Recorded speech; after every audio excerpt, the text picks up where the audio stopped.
రాష్ట్రాల్లోనూ కొత్తగా ఏర్పడిన ప్రభుత్వాలు కొలువుదీరాయి. ఈ ప్రభుత్వాలన్నీ గూడా ఇప్పటి వరకు గూడా వాళ్ళు అధికారంలోకి వచ్చే వరకు గూడా ప్రతిపక్షంలో ఉన్నప్పుడు అందరూ గూడా ఒక మాట మాట్లాడారు. ఉత్తరాంధ్రకి మొత్తం ఇక్కడ ఉపాధి కల్పిస్తున్న స్టీల్ ప్లాంట్ రక్షణ మా ధ్యేయం. తప్పకుండా స్టీల్ ప్లాంట్ ప్రైవేటీకరణ జరపకుండా చూస్తాం. సొంత గనులు ఏర్పాటు చేస్తాం.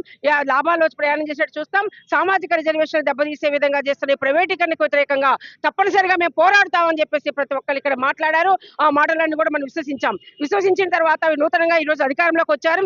వచ్చిన తర్వాత వాళ్ళు ఇస్తున్న హామీలలో మళ్ళీ ప్రజల ఎజెండా ఏదైతే ఉందో ఆ ప్రజల ఎజెండాలో ప్రధానమైన ఉత్తరాంధ్ర ప్రాంతాల యొక్క ఎజెండా అంశం ఏదైతే ఉందో ఈ స్టీల్ ప్లాంట్ ప్రైవేటీకరణ ఆపాలి అనే డిమాండ్ మాత్రం ఊసెత్తకుండా దాని గురించి మాట్లాడకుండా వాళ్ళ కేంద్రం కూడా ఈ రోజు మేము యొక్క మా షేర్స్ ఏదైతే ఉన్నాయో దాన్ని విత్డ్రా చేసుకుంటామన్నా కూడా ఈ రోజు మాట్లాడకపోవడం అనేది చాలా అన్యాయం. ఏదైతే వాళ్ళు చెప్పి అధికారంలోకి వచ్చారో ఆ అధికారంలోకి వచ్చినప్పుడు ఆ మాట తప్పకుండా నిలబెట్టుకోవాలి. లేకపోతే మీరంతా కూడా ఐక్యంగా ఉండి ఇంకా పోరాటానికి సిద్ధంగా అంటే ఇదివరకు అధికారంలో లేరు, ఇప్పుడు అధికారంలోకి వచ్చారు. వచ్చినప్పుడు వీళ్ళు నిర్ణయం చేయగలిగిన పరిస్థితుల్లో స్థాయిలో ఆ బాధ్యతల్లో ఉన్నప్పుడు వెంటనే స్టీల్ ప్లాంట్ ప్రైవేటీకరణ ఆపాలి, దాన్ని సొంత గనులు కేటాయించాలి. ఇప్పుడు మాట్లాడుతున్నారు ఇంకా శైలిలో కూడా కలపమని అడుగుతున్నారు. వాళ్ళు సొంత గనులు ఉన్న శైలిలో కూడా కలపమని అడుగుతున్నారు. అయినప్పటికీ కూడా దాన్ని పట్టించుకోకపోవడం, ఇప్పటికీ కేంద్ర ప్రభుత్వం గతంలో తన పూర్తి మెజారిటీతో ఉన్నప్పుడు ఏమీ మాట్లాడలేని పరిస్థితి ఉందని చెప్పేసి ఆనాడు పాలకులు చెప్పారు. ఇప్పుడు ఒక సంకీర్ణ ప్రభుత్వం ఏర్పడిన తర్వాత మన వాళ్ళ యొక్క మద్దతు దాని చాలా అవసరమైనప్పుడు అప్పుడు కొన్ని షరతులు పెట్టాల్సిన పరిస్థితుల్లో తప్పనిసరిగా ప్రభుత్వం అవకాశాన్ని వినియోగించుకోవడం లేదు. ఈ రోజు ఉత్తరాంధ్ర రాయలసీమలకి